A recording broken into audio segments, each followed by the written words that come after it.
Jijini Dar es Salaam ambapo watu 5 wamekufa wakiwemo 4 wa familia moja baada ya nyumba iliyokuwa wakiishi kufunikwa na kifusi kilichosababishwa na tanki la maji kuporomoka katika eneo la Kawe wilayani Kinondoni jijini Dar es Salaam.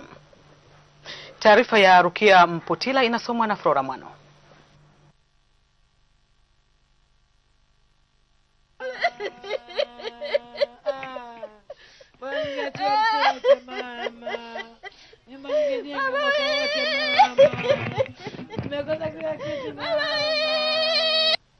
Ni kilio baada ya makazi yao kukumbwa na dhahma katika eneo la Kawe, wilaya ya Kinondoni, jijini Dar es Salaam.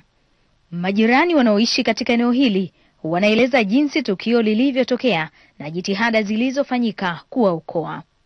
Udongo umetirika, kuna gema ambalo liko eneo la nyumba, kwa hiyo likali imetikisika kwa chini kwa sababu maji yalikuwa yanatirika kwa chini.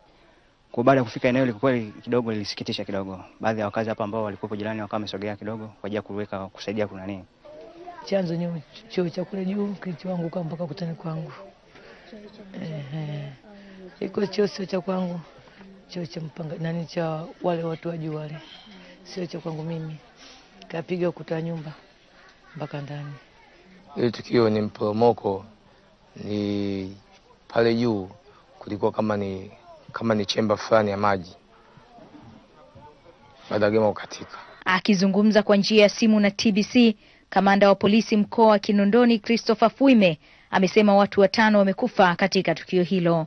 Matumizi ya choo pamoja na maji na hii mvua ambayo inaenda kunyesha hapo ikasababisha mmomonyoko ule udongo, yani imetoka kama landslide. Limetoka ile dongo lote likaenda kupiga nyumba ambazo zilikuwa bondeni huko, likavunja nyumba 2 na kuua watu 5 na kujeruhi watu 5 wengine.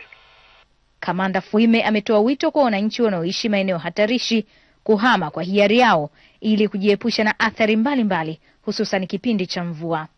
Flora Mwano, TBC, Dar es Salaam.